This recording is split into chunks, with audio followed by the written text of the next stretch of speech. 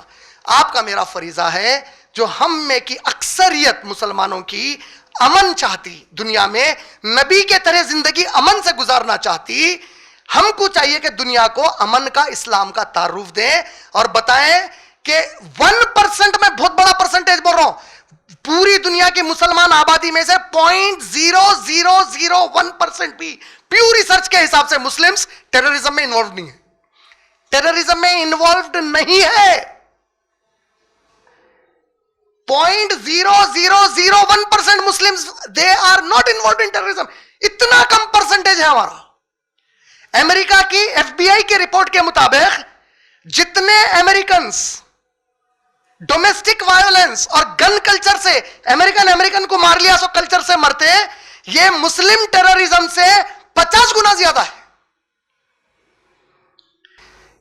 ہم امن سے کیوں ہیں؟ کیونکہ ہمارے نبی کی یہ تعلیم ہے. 89 لاکھ انڈینز کام کرتے, جس میں کی میجورٹی وہ انڈینز کی ہے جو ہندو دھرم سے تعلق رکھتے. اس کے باوجود بھی وہاں کے مسلمان حکمران اور مسلمان ممالک ان لوگوں کی جان, مال اور عزت کو کچھ نہیں کر رہے ہیں. یہ صرف اس لیے کیونکہ قرآن اور حدیث ان کو اجازت نہیں دیتے. جس نبی سے محبت ہے وہ نبی اس کی اجازت نہیں دیتے, اس لیے نہیں کر رہے ہیں. امید یہ جو ہے ان کا اعتراض بھی ہم جواب دے سکے.